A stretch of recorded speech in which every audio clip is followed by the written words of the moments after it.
জেনেভায় শান্তি সংলাপ শুরু, বৈঠক করছেন ইরান যুক্তরাষ্ট্র ছাড়াও মধ্যস্থতাকারী নেতারা। কোথায় ছাড় দিতে নারাজ তেহরান? পশ্চিমাদের চ্যালেঞ্জ ছুটছে সৌদি সহ 4 মুসলিম দেশের সম্ভাব্য মেগা অ্যালায়েন্স। এটি ঠেকাতে ইসরায়েলের সঙ্গী হলো কোন আরব দেশ? আবার নতুন প্রধানমন্ত্রী পাচ্ছে কি যুক্তরাজ্য? কেন বেকায়দায় স্টারমার? সম্ভাব্য উত্তরসূরি বার্নহাম কেন আলোচনায়? আসসালামু আলাইকুম, দেখছিলেন Bangla vision world news headline. সুইজারল্যান্ডে শুরু হয়েছে দীর্ঘ প্রতীক্ষিত যুক্তরাষ্ট্র ইরান শান্তি আলোচনা। কাতার ও পাকিস্তানের মধ্যস্থতায় রবিবার বুরগেনস্টন শহরে এই বৈঠকে যোগ দিয়েছেন ইরানের পার্লামেন্ট স্পিকার, দেশটির পররাষ্ট্রমন্ত্রী, মার্কিন ভাইস প্রেসিডেন্ট, পাকিস্তানের প্রধানমন্ত্রী ও সেনাপ্রধান এবং কাতারের প্রধানমন্ত্রী সহ শীর্ষ নেতারা। মার্কিন ভাইস প্রেসিডেন্ট জে.ডি. ভ্যান্স বলেছেন, তেহরান পারমাণবিক অস্ত্র বানানোর কর্মসূচি থেকে সরলেই কেবল ওয়াশিংটনের সাথে সম্পর্ক ভালো হবে। অবশ্য বৈঠকের আগেই ইরানের প্রেসিডেন্ট মাসুদ পেজেশকিয়ান স্পষ্ট জানিয়ে দিয়েছেন, শান্তিপূর্ণ উদ্দেশ্যে পরমাণু সমৃদ্ধকরণের অধিকারে এক চুলও ছাড় দেবে না তেহরান। শহীদ আরাফাতের ডেস্ক রিপোর্ট। ইরান আমেরিকার প্রায় 4 মাসের রক্তক্ষয়ী সংঘাত শেষে দর কষাকষির লড়াই এখন আলোচনার টেবিলে। কে জয়ী হবে এ লড়াইয়ে? শেষ পর্যন্ত স্থায়ী চুক্তি হবে কিনা সেদিকেই নজর এখন গোটা বিশ্বের। মধ্যস্থতাকারী দেশ পাকিস্তান ও কাতারের দফায় দফায় বৈঠক, চুক্তি আর ছোটাছুটির পর অবশেষে সরাসরি বৈঠকে বসলেন যুক্তরাষ্ট্র আর ইরানের প্রতিনিধিরা। সঙ্গে রয়েছেন পাকিস্তান ও কাতারের প্রতিনিধিরাও। সুইজারল্যান্ডের অবকাশ যাপন কেন্দ্র বুরগেনস্টক শহরে এ বৈঠকে বিস্তারিত আলোচনার বিষয় ইরান আমেরিকার সমঝোতা চুক্তির অন্যতম শর্ত লেবাননে জায়নবাদী গোষ্ঠী ইসরায়েলের হামলা বন্ধ করা, ইরানের জব্দ অর্থ ফেরত ও পরমাণু ইস্যু সহ চুক্তি অনুযায়ী 60 দিনের পরিকল্পনা নিয়ে। সরাসরি বৈঠকে যোগ দিতে শনিবার রাতে সুইজারল্যান্ডে পৌঁছান ইরানের প্রতিনিধিরা। দলটির নেতৃত্ব দিচ্ছেন ইরানের পার্লামেন্ট স্পিকার বাগের গালিবাফ ও পররাষ্ট্রমন্ত্রী আব্বাস আরাকচি। মার্কিন ভাইস প্রেসিডেন্ট জে.ডি. ভ্যান্সের নেতৃত্বে প্রেসিডেন্ট ট্রাম্পের বিশেষ দূত স্টিভ উইটকফ ও ট্রাম্পের জামাতা জ্যারেড কুশনার অংশ নেন চুক্তি পরবর্তী এ বৈঠকে। এছাড়া চুক্তির মধ্যস্থতাকারী দেশ পাকিস্তানের প্রধানমন্ত্রী শাহবাজ শরীফ, সেনাপ্রধান আসিফ মনির এবং কাতারের প্রধানমন্ত্রী শেখ মোহাম্মদ বিন আব্দুল রহমান আল থানি অংশ নেন সরাসরি এ বৈঠকে। আলোচনার আগেই ইরানের পার্লামেন্ট স্পিকার এবং পররাষ্ট্রমন্ত্রী আব্বাস আরাকচি জানান, এ বৈঠকের মূল উদ্দেশ্য চুক্তির প্রতিটি বিষয় নিয়ে পরিষ্কার আলোচনা ও তার বাস্তবায়নের বিষয়টি নিশ্চিত করা। লেবাননের মাটিতে ইসরায়েলের হামলা ঘিরে আবারও হরমুজ প্রণালী বন্ধ করেছে ইরান। হামলা বন্ধ না হওয়া পর্যন্ত এটি খোলা হবে না বলেও সাফ জানিয়েছে তেহরান। এমনকি আলোচনার এই সময়েও ইরানের প্রেসিডেন্ট মাসুদ পেজেশকিয়ান জোর দিয়ে বলেছেন, তেহরান শান্তিপূর্ণ উদ্দেশ্যে পরমাণু সমৃদ্ধকরণের অধিকারে এক চুলও ছাড় দেবে না। আমরা পরমাণু সমৃদ্ধকরণ অধিকারে কোনো ছাড় দেব না। যুক্তরাষ্ট্রকে অবশ্যই ইরানের অধিকার মেনে নিতে হবে। আমেরিকার প্রেসিডেন্ট বারবার বলে আসছেন, ইরান কোনো পরমাণু মজুত করতে পারবে না, এমনকি আমাদের আত্মসমর্পণও করতে হবে। এটিও বলেছিলেন ট্রাম্প, কিন্তু চুক্তির মধ্য দিয়ে ট্রাম্প 180 ডিগ্রি অ্যাঙ্গেলে নিজের আগের অবস্থান থেকে সরে এসেছেন, মত পরিবর্তন করেছেন। আশা করি তিনি আমাদের অধিকারকে অবজ্ঞা করতে পারবেন না। এর আগে গেল 18 জুন বৃহস্পতিবার যুদ্ধ শেষ করতে প্রাথমিক চুক্তিতে সই করে ইরান, যুক্তরাষ্ট্র ও পাকিস্তান। চুক্তি অনুযায়ী লেবানন সহ সব ফ্রন্টে ইসরায়েলি হামলা বন্ধ করা, ইরানের জব্দ করা টাকা ফেরত দেয়া, যুদ্ধে ইরানকে ক্ষতিপূরণ দেয়া, নিষেধাজ্ঞা প্রত্যাহার, হরমুজ প্রণালী উন্মুক্ত করা, পরমাণু সহ 14টি পয়েন্ট গুরুত্ব পায়। বিশ্লেষকরা বলছেন, চুক্তির সবচেয়ে বড় বাধা লেবাননের মাটিতে ইসরায়েলের হামলা বন্ধ করা এবং পরমাণু ইস্যুতে ওয়াশিংটন তেহরানের ঐকমত্য। এ দুটি বিষয়ের সমাধান এলে রবিবারের আলোচনা মধ্যপ্রাচ্য সহ পুরো উপসাগরীয় অঞ্চলে শান্তি ফিরিয়ে আনবে বলে আশা বিশ্লেষকদের। Shahid Arafat, Bangla vision news desk. Iran যুদ্ধের আগুনে পুড়ছে মধ্যপ্রাচ্যের চিরচেনা ভূ রাজনীতি। এতে মার্কিন নিরাপত্তা চাদরের উপর ভরসা হারিয়ে এক ছাদের নিচে আসছে সৌদি আরব, তুরস্ক, মিশর ও পাকিস্তান। বলা হচ্ছে, এর পেছনে আছে যুক্তরাষ্ট্রের প্রতিদ্বন্দ্বী প্রভাবশালী পরাশক্তি চীন আর রাশিয়ার পরোক্ষ সমর্থন। ওয়াশিংটন তেল আবিব জোটকে চ্যালেঞ্জ ছুড়ে দিচ্ছে কি মুসলিম বিশ্বের সম্ভাব্য এই মেগা অ্যালায়েন্স? ডলারের সাম্রাজ্য ভাঙতে তৈরি হচ্ছে কি সমশক্তির নয়া মেরুকরণ? হাফিজুল ইসলামের ডেস্ক রিপোর্টে বিস্তারিত। পরাশক্তি আমেরিকার দুর্বলতা দেখে এক ছাদের নিচে চলে আসছে মধ্যপ্রাচ্যের বড় 4 শক্তি সৌদি আরব, তুরস্ক, মিশর এবং পাকিস্তান। এসব মুসলিম দেশের একটির আছে বিপুল অর্থ, একটির ভাণ্ডারে আধুনিক অস্ত্র, আরেকটির রয়েছে বিশাল সেনাদল, আর অন্য একটির হাতে আছে পারমাণবিক অস্ত্র। শত্রুতা ভুলে গিয়ে এই 4 দেশ জোট বাঁধছে নিজেদের সুরক্ষায়। অন্যদিকে চিরশত্রু ইসরায়েলও বসে নেই। আরব বিশ্বকে ঘিরে ফেলার পুরনো কৌশল নতুন করে সাজাচ্ছে তেল আবিব। এই পরিকল্পনায় তাদের প্রধান সঙ্গী সংযুক্ত আরব আমিরাত। ভারত ও গ্রিসের মতো দেশগুলো দিচ্ছে সমর্থন ও সহায়তা।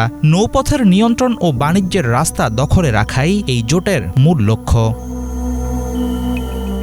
সৌদির অফুরন্ত তেল বেচা অর্থ, তুরস্কের ড্রোন প্রযুক্তি, মিশরের সুয়েজ খালের ভৌগোলিক নিয়ন্ত্রণ এবং পাকিস্তানের পারমাণবিক বোমার সম্মিলিত শক্তির সাথে যদি পর্দার আড়াল থেকে চীন রাশিয়া হাত মেলায়, তাহলে ওয়াশিংটন তেল আবিব জোটের আধিপত্য রাতারাতি ধূলিসাৎ হয়ে যাবে। এই সম্ভাব্য মেগা অ্যালায়েন্স বা মহাজোট কেবল মধ্যপ্রাচ্যের আকাশসীমা ও সমুদ্রপথের নিয়ন্ত্রণ হাতে নিয়েই থামবে না, সেই সাথে মার্কিন ডলারের উপর নির্ভরতা কমিয়ে রিয়াল, লিরা আর ইউয়ানের নতুন অর্থনৈতিক সাম্রাজ্য গড়ে তুলতে পারে। কাগজে কলমে সাম্প্রতিক যুদ্ধের দুই পক্ষ হচ্ছে ইরান বনাম ইসরায়েল আমেরিকা, কিন্তু এর আসল ধাক্কা লেগেছে আঞ্চলিক ক্ষমতার ভারসাম্যে। বছরের পর বছর ধরে আরবের ধনী দেশগুলো ভাবত যে কোনো বিপদে আমেরিকা তাদের পাহারা দেবে, কিন্তু ইরান যুদ্ধ সেই বিশ্বাসে চির ধরিয়েছে। মধ্যপ্রাচ্যে এখন চলছে টিকে থাকার খেলা। কাতার দেখল তাদের মূল্যবান গ্যাস ক্ষেত্র ইরান অনায়াসে গুড়িয়ে দিতে পারে, ভেঙে চুরমার করে দিতে পারে বাহরাইন, দুবাইয়ের আকাশচুম্বী সব ভবন। অথচ মধ্যপ্রাচ্যে ছড়িয়ে থাকা বড় বড় মার্কিন সামরিক ঘাঁটিগুলো ইরানি আক্রমণ বলতে গেলে ঠেকাতেই পারেনি, আর তখনই পাল্টাতে শুরু করে পুরনো ক্ষমতার হিসাব নিকাশ। লোহিত সাগর ও হর্ন অফ আফ্রিকা অঞ্চল ঘিরে তৈরি হচ্ছে সবচেয়ে বড় দ্বন্দ্ব। ইসরায়েল ও আরব আমিরাত মিলে ইথিওপিয়ার মতো দেশকে সাথে নিয়ে সমুদ্রের নিয়ন্ত্রণ হাতে নিতে চাইছে। অন্যদিকে সেটাকে নিজেদের জন্য হুমকি হিসেবে দেখছে সৌদি মিশর জোট। তবে এই দলবদল মানেই চিরশত্রুতা নয়, কারণ প্রতি মুহূর্তে এখন বদলে যাচ্ছে মধ্যপ্রাচ্যের অভ্যন্তরীণ রাজনীতি। সংশ্লিষ্ট দেশগুলো এক জায়গায় যুদ্ধ করলেও অন্য জায়গায় চালু রাখছে ব্যবসায়িক সম্পর্ক। ইরান যুদ্ধ রাতারাতি নতুন কোনো জোট তৈরি করেনি ঠিকই, তবে পুরনো সব মিত্রতার সূত্র উলটপালট করে দিয়ে আঞ্চলিক রাজনীতিকে ঠেলে দিয়েছে অনিশ্চিত ভবিষ্যতের দিকে। যুক্তরাষ্ট্রের সাথে ইরানের চুক্তি ইসরায়েলের ভেতরে গভীর ক্ষোভ ও আতঙ্কের জন্ম দিয়েছে। মার্কিন প্রেসিডেন্ট ডোনাল্ড ট্রাম্পের সিদ্ধান্তের বিরুদ্ধে এখনও প্রকাশ্যে মুখ খোলেননি প্রধানমন্ত্রী বেনিয়ামিন নেতানিয়াহু, কিন্তু লেবাননে ইসরায়েলি সেনাবাহিনীর লাগাতার হামলা জায়নবাদীদের অসন্তোষকেই স্পষ্ট করে তুলছে। ট্রাম্পের সহযোগিতায় ইরানের বিরুদ্ধে মেকি সফলতা পেয়েছিল ইসরায়েল, কিন্তু সাম্প্রতিক চুক্তির কারণে সেটাও ভেস্তে গেছে। সব মিলিয়ে ইরান যুদ্ধ পরিষ্কার বুঝিয়ে দিচ্ছে মধ্যপ্রাচ্যের ভূ রাজনীতিতে অচিরেই বদলে যাবে শত্রুমিত্রের পুরনো সংজ্ঞা। হাফিজুল ইসলাম, বাংলা ভিশন। এদিকে মুহুর্মুহু বোমায় গাজা আর লেবাননকে লণ্ডভণ্ড করে এবার সিরিয়া নজর দিচ্ছে ইসরায়েল। উদ্বেগ যে অযৌক্তিক নয় তা খোলাসা করেছেন ইসরায়েলের কট্টরপন্থী মন্ত্রী আমিচাই চিকলি। তার আশঙ্কা, পাকিস্তান, তুরস্ক আর কাতারকে নিয়ে গড়ে উঠছে নতুন উগ্র সুন্নি জোট। তাই সিরিয়ার সঙ্গে ইসরায়েলের সংঘাত প্রায় অনিবার্য। এর পরের টার্গেট কি তাহলে পাকিস্তান আর তুরস্ক? হেজল জোবাইরের ডেস্ক রিপোর্ট।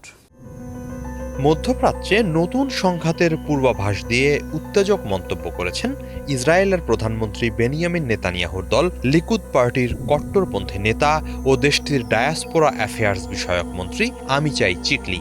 সাম্প্রতিক কয়েকটি সাক্ষাৎকারে তিনি দাবি করেছেন, আজ হোক বা কাল ইসরায়েলকে সিরিয়ার বিরুদ্ধে যুদ্ধে জড়াতেই হবে। একই সঙ্গে তিনি মধ্যপ্রাচ্যে একটি নতুন উগ্র সুন্নি জোট গড়ে উঠছে বলেও অভিযোগ করেন। তার মতে, ইসরায়েলের জন্য এই জোট ইরানের চেয়েও অনেক বেশি উদ্বেগের কারণ। ইসরায়েলি সংবাদ মাধ্যমে দেওয়া সাক্ষাৎকারে সিরিয়ার বর্তমান প্রেসিডেন্ট আহমদ আল শারার সরকারের দিকে ইঙ্গিত করে চিকলি বলেন, আইএস ও আল কায়েদার আদর্শে বিশ্বাসী একটি জিহাদি শাসন ব্যবস্থা, যাদের মূল লক্ষ্য জেরুজালেম দখল করা। তারা কখনো ইসরায়েল রাষ্ট্রের পাশাপাশি শান্তিতে বসবাস করতে পারে না। আর্মি রেডিওকে দেওয়া সাক্ষাৎকারে আমিচাই চিকলি মধ্যপ্রাচ্যে ইসরায়েল বিরোধী একটি নতুন জোট গড়ে ওঠার দাবি করেন। তার দাবি, পাকিস্তান, তুরস্ক ও কাতারকে কেন্দ্র করে এই নতুন অক্ষ তৈরি হচ্ছে। এ জোট নিয়ে তিনি এতটাই উদ্বিগ্ন যে ইরানের হুমকি সেই তুলনায় অনেক কম বলে উল্লেখ করেন। যুক্তরাষ্ট্র ও ইরানের মধ্যকার সাম্প্রতিক সমঝোতার মধ্য দিয়ে পাকিস্তান, তুরস্ক ও কাতার এই জোটের অংশ হয়ে উঠেছে বলে অভিমত তার। কোল বারামা রেডিওকে দেওয়া সাক্ষাৎকারে কাতারকে তিনি জিহাদিদের জনসংযোগ শাখা বলে অভিহিত করেন। চিকলির বক্তব্যের বড় অংশ জুড়েই ছিল তুরস্ক প্রসঙ্গ। তার অভিযোগ, তুরস্ক সিরিয়ার ভেতরে নিজের ব্যাপক প্রভাব বলয় প্রতিষ্ঠা করেছে। তিনি বলেন, তুরস্ক ও সিরিয়া আমাদের জন্য ইরানের চেয়ে 10,000 গুণ বেশি উদ্বেগের কারণ। তুরস্ককে আঞ্চলিক স্থিতিশীলতার জন্য বড় চ্যালেঞ্জ হিসেবে উল্লেখ করেন তিনি। কোলবারামা রেডিওকে দেওয়া সাক্ষাৎকারে ইসরায়েলি এই মন্ত্রী আরও বলেন, পাকিস্তান ও তুরস্ক হল ভারত, গ্রিস ও সাইপ্রাসের শত্রু। এই 3 দেশই ইসরায়েলের ঘনিষ্ঠ মিত্র।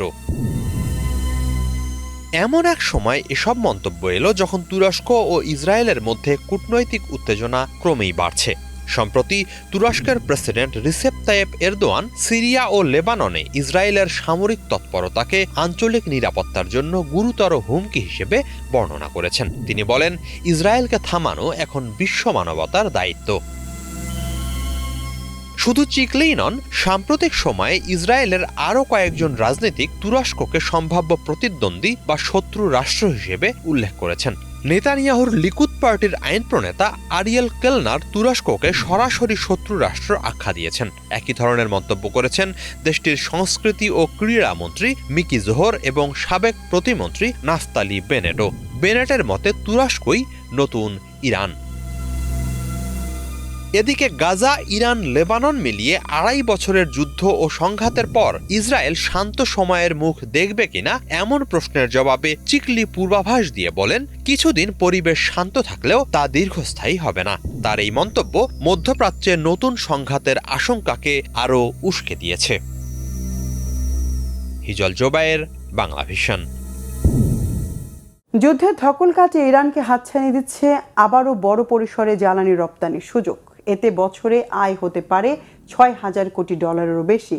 গতি ফিরতে পারে চাপে থাকা তেহরানের অর্থনীতিতে। অপেক্ষা শুধু যুক্তরাষ্ট্রের সাথে প্রস্তাবিত শান্তি চুক্তি বাস্তবায়নের। খোদ মার্কিন গণমাধ্যমেই উঠে এসেছে ইরানের জন্য অপেক্ষমান সুবর্ণ সুযোগ আর সম্ভাব্য রাজকীয় প্রত্যাবর্তনের চিত্র। Mir ফাজল রাব্বির desk report.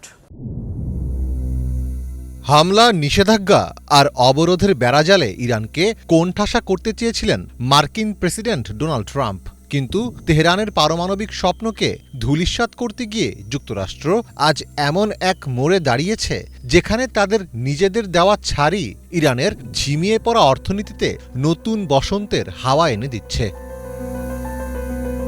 যুক্তরাষ্ট্র ও ইরানের মধ্যে প্রস্তাবিত সমঝোতা চুক্তি বাস্তবায়িত হলে তেহরানের জন্য আবারও বড় পরিসরে তেল ও জ্বালানি রপ্তানির সুযোগ তৈরি হতে পারে, এমন তথ্য উঠে এসেছে মার্কিন সংবাদপত্র দ্য ওয়াল স্ট্রিট জার্নালের এক প্রতিবেদনে। 20 জুন প্রকাশিত ওই প্রতিবেদনে বলা হয়, যুদ্ধ শুরুর আগের উৎপাদন সক্ষমতা এবং বর্তমান আন্তর্জাতিক বাজার দর বিবেচনায় ইরান তেল বিক্রি থেকে বছরে $60 বিলিয়ন বেশি আয় করতে পারে। এতে দীর্ঘদিনের চাপের মুখে থাকা দেশটির অর্থনীতিতে ফিরতে পারে নতুন গতি। ইরানের কাছে বর্তমানে 10 কোটি ব্যারেলেরও বেশি তেল বিভিন্ন ট্যাঙ্কার ও অফশোর স্টোরেজে মজুদ রয়েছে। সমঝোতা স্মারক সই হওয়ার সাথে সাথেই ইরান এই মজুদ তেল বাজারে ছাড়তে শুরু করেছে। ইতিমধ্যে বেশ কয়েকটি সুপার ট্যাঙ্কার ইরানি বন্দর ছেড়ে ক্রেতা দেশের উদ্দেশ্যে রওনা দিয়েছে। বিশ্লেষকদের মতে এটি ইরানের তেল রপ্তানি পুনরায় স্বাভাবিক হওয়ার সম্ভাব্য প্রাথমিক সংকেত। ইরান দৈনিক প্রায় 33 লাখ ব্যারেল তেল উৎপাদন করত। ব্লকেডের সময় তা নেমে এসেছিল মাত্র 3 লাখ ব্যারেলে। যদি তেল ক্ষেত্রগুলোর অবকাঠামো ঠিক থাকে এবং হরমুজ প্রণালীর নৌপথ নিরাপদ থাকে, তবে ইরান 4 থেকে 6 মাসের মধ্যে তাদের দৈনিক উৎপাদন যুদ্ধপূর্ব অবস্থার কাছাকাছি নিয়ে যেতে পারবে। এছাড়া ব্যাংকিং সুবিধা, বিমা, শিপিং, লজিস্টিক্স এবং বিদেশি বিনিয়োগ যদি পুরোপুরি স্বাভাবিক হয়, তবে ইরান তার সর্বোচ্চ উৎপাদন ক্ষমতায় পৌঁছাতে পারবে। গবেষণা সংস্থা কেপলারের তথ্য অনুযায়ী পারস্য উপসাগরের অন্যান্য দেশের তুলনায় ইরান খুব দ্রুত তাদের তেল উৎপাদন আগের অবস্থায় ফিরিয়ে নিয়ে যেতে পারবে, কেননা যুদ্ধের কারণে ইরানের তেলের কূপগুলোর কোনো স্থায়ী ক্ষতি হয়নি এবং তাদের ট্যাঙ্কার বহরও একদম প্রস্তুত আছে। এই চুক্তির প্রথম 2 মাসেই ইরান প্রায় $8 বিলিয়ন আয় করে ফেলতে পারে। শুধু তেল বিক্রি নয়, ব্যাংকিং ও পরিবহন খাতের ওপর থেকেও নিষেধাজ্ঞা উঠে যাওয়ায় ইরান এতদিন বিদেশে আটকে থাকা তাদের তেলের টাকা নিজ দেশে ফেরত নিয়ে আসতে পারবে। তবে চুক্তি হলেও সর্বোচ্চ উৎপাদন ক্ষমতায় ফেরার ক্ষেত্রে ইরানের বেশ কিছু চ্যালেঞ্জ রয়েছে।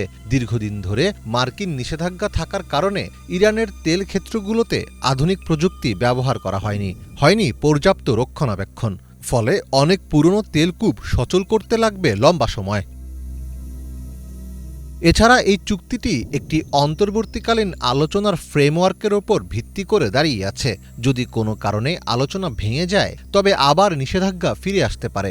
এই ভয়ে অনেক বড় আন্তর্জাতিক ক্রেতা বা বীমা কোম্পানি শুরুতেই ইরানের সাথে দীর্ঘমেয়াদী চুক্তিতে যেতে দ্বিধা করতে পারে। তবে আপাতত এই চুক্তিটিকে মধ্যপ্রাচ্যে দীর্ঘদিনের সংঘাতের অবসান ঘটিয়ে বিশ্ব জ্বালানি বাজারকে স্থিতিশীল করার একটি বড় পদক্ষেপ হিসেবেই দেখা হচ্ছে। মীর ফজলে রাব্বি, বাংলা ভিশন। যুদ্ধবিরতি নিয়ে ইসরায়েলের প্রধানমন্ত্রী বেনিয়ামিন নেতানিয়াহু সরকারের আশ্বাসে দেশটির জনগণই আর ভরসা রাখতে পারছেন না। লেবাননে যুদ্ধবিরতির ঘোষণা দিলেও বাস্তব পরিস্থিতি একেবারেই বিপরীত। আশ্বাস ভঙ্গ করে দিনকে দিন বেড়েছে হামলার তীব্রতা। এতে স্থায়ী শান্তির আশায় সশস্ত্র গোষ্ঠী হিজবুল্লাহর দিকে তাকিয়ে বাস্তুচ্যুত লেবানিসরা। সানজিদা ইসলাম তন্নির ডেস্ক রিপোর্ট। হাসপাতালের বারান্দায় দাঁড়িয়ে উদাস চোখে বাইরের ধ্বংসস্তূপের দিকে তাকিয়ে আছেন ৯০ বছর বয়সী ইউসুফ ফাসের। গত কয়েক মাস ধরে এই হাসপাতালই হয়েছে তার বাসস্থান। অসুস্থ হয়ে ডাক্তারের পরামর্শে চিকিৎসা নিতে হাসপাতালে থাকছেন এমন নয়, বর্বর ইসরায়েলি বাহিনীর নৃশংস হামলা থেকে রেহাই পাওয়ার আশায় বাধ্য হয়েই রাজধানী বৈরুতের জাবাল আমেল বিশ্ববিদ্যালয় হাসপাতালকে বানিয়েছেন নিজের বাসস্থান, যা এখন বাস্তুচ্যুত অনেক লেবানিজের আশ্রয়কেন্দ্রে পরিণত হয়েছে। গণহত্যাকারী ইসরায়েলের হাত থেকে ইউসুফ ফাসের প্রাণে বেঁচে গেলেও তার ঘরবাড়ি পরিণত হয়েছে ধ্বংসস্তূপে। নিজের বাড়ির পুরনো স্মৃতি মনে হলেই বুক ফাটা কষ্টে কান্না ছাড়া গতি নেই বয়সের ভারে নুয়ে পড়া এই বৃদ্ধের। বাড়িটা আর নেই। টায়ার শহরের সবচেয়ে সুন্দর বাড়িটা আমার ছিল, কিন্তু এখন সেটি আর নেই। বাড়িটা দেখতে যেতে চেয়েছিলাম, এখান থেকে পায়ে হেঁটে টায়ারে গিয়েছিলাম। সেখানে এমন দৃশ্য ছিল যা দেখে কান্না আটকাতে পারিনি। একটা ঘরের দিকেও তাকানো যাচ্ছিল না, সব ধ্বংস হয়ে গেছে। কিন্তু আল্লাহকে ধন্যবাদ যে আমার সন্তানরা নিরাপদ ছিল এবং আমরা আহত হইনি। জাবাল আমেল বিশ্ববিদ্যালয় হাসপাতালের পরিচালক ডাক্তার ওয়ায়েল মরুয়েহ জানিয়েছেন, দক্ষিণ লেবাননের এই হাসপাতালটি এখন কর্মী ও তাদের পরিবার সহ অন্তত ৩৫০ জন বাস্তুচ্যুত লেবানিজের একমাত্র আশ্রয়কেন্দ্র হয়ে উঠেছে। যদিও ইসরায়েলের বিধ্বংসী হামলা থেকে হাসপাতালটিও রেহাই পায়নি। চলতি মাসের শুরুতে বিমান হামলায় হাসপাতালের একটি ভবন ক্ষতিগ্রস্ত হয়েছে। আমরা হাসপাতালেই থাকছি। এর মালিকরা বেশ ভালো মানুষ। তারা রোগীদের ঘুমানোর জন্য হাসপাতালের ২টি তালা ব্যবহারের অনুমতি দিয়েছেন। নিজ খরচে আশ্রয় নেওয়া পরিবারগুলোর খাওয়ার ব্যবস্থাও করে দিয়েছেন। গেল শুক্রবার ইসরায়েলের পক্ষ থেকে নতুন করে যুদ্ধবিরতির খবর শুনে ধ্বংসস্তূপের রূপ নেয়া নিজের বাড়িতে ফিরেছিলেন দক্ষিণ লেবাননের বাসিন্দা আব্বাস আবদুল্লাহ। তাদের সাথে ফিরেছিল আরও বেশ কিছু বাস্তুচ্যুত পরিবার। কিন্তু নিশ্চিন্ত মনে বাড়ি ফেরার পরপরই আবার শুরু হয় দখলদার ইসরায়েলের একের পর এক বিমান হামলা। কোনো মতে রাতটুকু পার করে পরদিন ভোরেই তারা আবারও গ্রাম ছেড়ে বেরিয়ে পড়েন নিরাপদ আশ্রয়ের উদ্দেশ্যে। আপাতত অবস্থান করছেন বৈরুতের একটি স্কুলে। বাস্তবতার মুখোমুখি হওয়া এই পরিবারগুলো এখন আর ইসরায়েলের যুদ্ধবিরতির ঘোষণায় বিশ্বাস করে না। কাকে বিশ্বাস করব? ডোনাল্ড ট্রাম্পকে? না, আমি ট্রাম্পকে বিশ্বাস করি না। শুধু যদি আমাদের সংসদ স্পিকার নাবি বেরি বা হিজবুল্লাহ যুদ্ধবিরতির ঘোষণা দিয়ে আমাদের বাড়িতে ফিরে যেতে বলে, তবে তা মেনে নেব। এছাড়া অন্য কাউকে বিশ্বাস করতে পারছি না। শুধু সাধারণ লেবানিজরা নয়, যুদ্ধবিরতির ঘোষণায় আস্থা নেই খোদ ইসরায়েলের সাধারণ নাগরিকদেরও। উত্তর ইসরায়েলের বাসিন্দারা বলছেন, বিস্ফোরণের শব্দ এখন সাধারণ জীবনযাত্রার অংশ হয়ে দাঁড়িয়েছে। দুই দেশের মধ্যে কোনো যুদ্ধবিরতি চলছে না বলেও মনে করেন অনেকে। কোনো যুদ্ধবিরতি নেই, এমন কোনো কিছুর অস্তিত্বই নেই। এ পর্যন্ত যতবার যুদ্ধবিরতির ঘোষণা দেয়া হয়েছে সবই ছিল শুধু কথার কথা, ঘোষণার কোনো বাস্তবায়ন নেই। সারা রাত আমরা বিস্ফোরণের শব্দ শুনি, আর যুদ্ধবিরতির ঘোষণা শুনে আমরা বেশ খুশি হলেও সবকিছু আগের মতোই চলছে। যুদ্ধবিরতি নিয়ে নিজ দেশের নাগরিকদের অবিশ্বাসের পরেও অনেকটা মুখস্থ বলি আওড়ে যাচ্ছেন ইসরায়েলের প্রধানমন্ত্রী বেনিয়ামিন নেতানিয়াহু। তার দাবি, যে কোনো সামরিক অভিযানে ইসরায়েলের সেনারা সবসময় সাধারণ জনগণের প্রাণহানি এড়িয়ে চলে। আরও দাবি করেন, ইসরায়েলি বাহিনীর বিরুদ্ধে গণহত্যা চালানোর অভিযোগ অতিরঞ্জিত মিথ্যা অপবাদ ছাড়া কিছুই না। সানজিদা ইসলাম তন্নি, বাংলা ভিশন, নিউজ ডেস্ক। পদত্যাগ করতে পারেন ব্রিটেনের প্রধানমন্ত্রী কিয়ার স্টারমার। একেবারেই পদত্যাগের সুনির্দিষ্ট দিন উল্লেখ করে প্রতিবেদন ছেপে তোলপাড় ফেলে দিয়েছে প্রভাবশালী ব্রিটিশ পত্রিকা দ্য অবজারভার। এই গুঞ্জনের মধ্যেই নতুন করে সামনে এসেছে অ্যান্ডি বার্নহামের নাম। কে এই বার্নহাম? কেন তাকে বলা হচ্ছে স্টারমারের সম্ভাব্য উত্তরসূরি? নাইম আহমেদের ডেস্ক রিপোর্ট। ব্রিটিশ প্রধানমন্ত্রী কিয়ার স্টারমারের পদত্যাগের গুঞ্জন হুট করেই সামনে আসেনি। কয়েক মাস ধরে বিশ্লেষক তো বটেই, দলের নেতাকর্মীদের আতশি কাচের নিচে তার নেতৃত্বের সক্ষমতা। গত মে মাসের স্থানীয় নির্বাচনে ভরাডুবি, নীতিগত পরিবর্তন, জনপ্রিয়তা কমে যাওয়া আর দলের ভেতরে তার নেতৃত্ব নিয়ে অসন্তোষ দিনের পর দিন দুর্বল করেছে তার অবস্থানকে। এমন অবস্থায় এই গুঞ্জনের আগুনে ঘি ঢালল ব্রিটিশ গণমাধ্যম দ্য অবজারভারের এক প্রতিবেদন, যেখানে দাবি করা হয় সোমবারের মধ্যেই আসতে পারে পদত্যাগের ঘোষণা। এজন্য ঘনিষ্ঠ জনদের সাথে আলোচনা করেছেন প্রধানমন্ত্রী স্টারমার। 2 বছর আগে তুমুল জনপ্রিয়তায় ভর করে প্রধানমন্ত্রী নির্বাচিত হওয়া স্টারমারের জনপ্রিয়তা গত কয়েক মাসে প্রায় তলানিতে ঠেকে। স্থানীয় নির্বাচনে ভরাডুবি হয় স্টারমারের নেতৃত্বাধীন লেবার পার্টির। পরিস্থিতি এতটাই নাজুক পর্যায়ে পৌঁছায় যে 27 বছর ধরে দখলে থাকা ওয়েলসের মতো শক্ত ঘাঁটিতেও পরাজয়ের তিক্ত স্বাদ নেয় স্টারমারের দল। নির্বাচনে 1400-র বেশি আসনে বিজয়ী হয় নাইজেল ফারাজের ডানপন্থী পপুলিস্ট দল রিফর্ম ইউকে, যা মূলত দলের ভেতরে ও বাইরে স্টারমারের নেতৃত্বের উপর তীব্র চাপ তৈরি করে। নেতৃত্বের নীতিগত পরিবর্তনের দাবি তুলে ক্ষোভ জানান দলের 1/4 এমপি। পদত্যাগ করেন প্রতিরক্ষাসহ বেশ কয়েকজন গুরুত্বপূর্ণ মন্ত্রী। পরিস্থিতি নাটকীয় মোড় নেয় গত সপ্তাহে। ম্যাকারফিল্ড আসনের উপনির্বাচনে বড় জয় নিয়ে পরিবর্তন প্রত্যাশীদের নজরে চলে আসেন লেবার পার্টির প্রভাবশালী নেতা আর কিং অব নর্থ হিসেবে পরিচিত মেয়র অ্যান্ডি বার্নহাম। 55 বছর বয়সী বার্নহাম ব্রিটিশ রাজনীতিতে নতুন মুখ নন, পুরনো খেলোয়াড়। সাবেক প্রধানমন্ত্রী টনি ব্লেয়ার ও গর্ডন ব্রাউনের আমলে সামলেছেন স্বাস্থ্য, সংস্কৃতি, এমনকি স্বরাষ্ট্র মন্ত্রণালয়ের দায়িত্ব। তাই দলের নেতৃত্বকে চ্যালেঞ্জ করা তার কাছে নতুন কিছু নয়। 2010 ও 2015 সালে লেবার পার্টির নেতৃত্বের জন্য প্রতিদ্বন্দ্বিতার নজিরও আছে তার। অ্যান্ডি বার্নহামের জন্ম 1970 সালে ঐতিহাসিক বন্দর নগরী লিভারপুলে। শ্রমিকদের দুর্দশা নিয়ে সোচ্চার হয়ে ব্রিটিশ রাজনীতিতে নাম লেখান মাত্র 14 বছর বয়সে। যোগ দেন লেবার পার্টিতে। সাফল্যের দেখা পেতে বেশি অপেক্ষা করতে হয়নি। প্রথমবারে পার্লামেন্ট সদস্য নির্বাচিত হন 2001 সালে। এরপর বেশ কিছু গুরুত্বপূর্ণ দায়িত্ব পালন করলেও জাতীয় রাজনীতিতে লাইমলাইটে আসেন 2017 সালে। নির্বাচিত হন গ্রেটার ম্যানচেস্টারের মেয়র। করোনাকালীন কেন্দ্রীয় সরকারের নীতির বিরুদ্ধে অবস্থান তাকে জাতীয় পর্যায়ে ব্যাপক জনপ্রিয়তা এনে দেয়। উত্তর ইংল্যান্ডে যোগাযোগ ব্যবস্থার উন্নয়ন ও অধিকার আদায়ে সোচ্চার ভূমিকা থাকায় পরিচিতি পান উত্তরের রাজা বা কিং অফ নর্থ নামে। বিশ্লেষকদের মতে বার্নহামের সবচেয়ে বড় শক্তি হচ্ছে শ্রমজীবী শ্রেণী ও শ্রমিক সংগঠনের নেতা আর ভোটারদের সাথে সুসম্পর্ক। মধ্যপন্থী ভোটারদের কাছেও আছে গ্রহণযোগ্যতা। এ কারণেই মূলত বিভক্ত লেবার পার্টিকে একত্রিত করে নেতৃত্ব দিতে তার সক্ষমতায় আস্থা রাখতে চাচ্ছেন অনেকে। Naim Ahmed, Bangla vision, news desk. 35 থেকে 40 ডিগ্রি সেলসিয়াস পর্যন্ত তাপমাত্রায় পৌঁছে জার্মানি, ইতালি ও ফ্রান্স। অস্বাভাবিক গরমে বিপর্যস্ত শুধু মানুষ নয়, ভুগছে প্রাণীকুলও। ডরমুন্ডের চিড়িয়াখানা থেকে প্যারিসের ক্যানাল, সবখানেই যেন জলবায়ু সংকটের চিত্র স্পষ্ট হয়ে উঠছে। কিভাবে এই দাবদাহ ইউরোপের জীবনযাত্রাকে বদলে দিচ্ছে? জলবায়ু পরিবর্তনের সঙ্গে এর যোগসূত্র কত গভীর? ইমরান মাহমুদের ডেস্ক রিপোর্ট। এশিয়ার পর এবার তীব্র দাবদাহের কবলে পড়েছে ইউরোপ। বৈশ্বিক জলবায়ু পরিবর্তনের সঙ্গে সুপার এল নিনোর প্রভাবে ইউরোপের বিভিন্ন দেশে তাপমাত্রা হু হু করে বাড়ছে। জার্মানি, ইতালি কিংবা ফ্রান্সের মতো দেশগুলোতে দিনের তাপমাত্রা পারদ ছুঁয়েছে ৩৫ থেকে ৪০ ডিগ্রি সেলসিয়াস।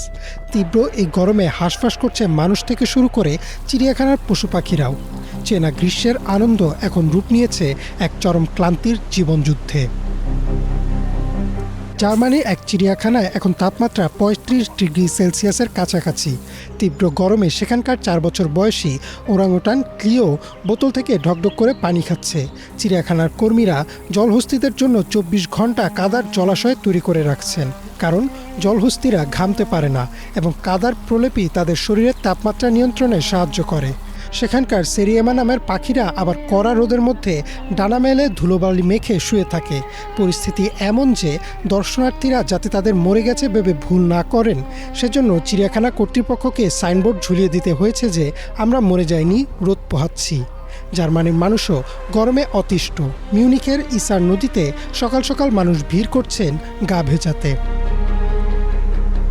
ইতালির ফ্লোরেন্স শহরের চিত্র আরও কঠিন। সেখানে তাপমাত্রা ৩৭ থেকে ৩৮ ডিগ্রি সেলসিয়াসে গিয়ে ঠেকেছে, যার কারণে জারি করা হয়েছে রেড অ্যালার্ট। ঐতিহাসিক এই শহরে ঘুরতে আসা পর্যটকদের হাতে এখন হাত পাখা, ছাতা আর পানির বোতল। পর্যটকরা বলছেন এই গরমে শরীর ভেঙে আসছে। তারা ভাবতেও পারেননি ইতালিতে এত তাড়াতাড়ি এমন দাবদাহ শুরু হবে। তবে পরিস্থিতি সামাল দিতে ফ্লোরেন্স শহর কর্তৃপক্ষ পাঠাগার ও পার্ক সহ প্রায় ৫৩টি স্থানকে জলবায়ু আশ্রয় কেন্দ্র হিসেবে ঘোষণা করেছেন, যেখানে মানুষ একটু ছায়া আর খাবার পানি পাচ্ছে। সবচেয়ে বিপদে পড়েছেন শিশুদের নিয়ে আসা অভিভাবকরা, যারা ভেজা কাপড় দিয়ে শিশুদের শরীর ঠান্ডা রাখার চেষ্টা করছেন। এদিকে ফ্রান্সের প্যারিসে তাপমাত্রা ছুঁয়েছে ৪০ ডিগ্রি সেলসিয়াস। তীব্র গরম থেকে বাঁচতে মানুষ এবং পর্যটকরা দলে দলে ছুটে যাচ্ছেন ক্যানাল সেন্ট মার্টিন নামক এক খালে। সেখানে নিষেধাজ্ঞা অমান্য করেই অনেকে পানিতে ঝাঁপিয়ে পড়ছেন একটু শীতলতার আশায়। পর্যটকরা জানান ৩০ ডিগ্রি সেলসিয়াসের উপর তাপমাত্রা হলে যেখানে টিকে থাকা কঠিন, সেখানে পানি একমাত্র ভরসা। প্যারিস শহরটি মূলত পাথর এবং পিচ দিয়ে তৈরি হওয়ায় এখানকার দালান কোঠা ও রাস্তাঘাট একবার গরম হলে তা সহজে ঠান্ডা হতে চায় না। স্থানীয় বাসিন্দারা আবহাওয়ার এই দীর্ঘমেয়াদী পূর্বাভাস দেখে বেশ চিন্তিত। তারা মনে করছেন এই গরম দিনের পর দিন চলতে থাকলে মানুষ চরমভাবে ক্লান্ত ও অসুস্থ হয়ে পড়বে। আবহাওয়াবিদদের মতে জলবায়ু পরিবর্তনের ফলে এই ধরনের দাবদাহ আগামী দিনগুলোতে আরও ঘন ঘন এবং সময়ের আগেই আঘাত হানবে। এশিয়ার কৃষিখাতে ব্যাপক ক্ষতির পর ইউরোপের জনজীবনকে যেভাবে এই সুপার এল নিনো স্তব্ধ করে দিচ্ছে, তা সত্যি এক ভীতিসঞ্চারক সংকেত। মানুষ এবং প্রকৃতির এই যৌথ লড়াই প্রমাণ করে যে বৈশ্বিক উষ্ণায়ন রোধে এখনই কঠোর পদক্ষেপ না নিলে পৃথিবীর কোনো প্রান্তই আর নিরাপদ থাকবে না। ইমরান মাহমুদ, বাংলা ভিশন। দর্শক, এই ছিল আজকের মতো। সাথে থাকায় ধন্যবাদ।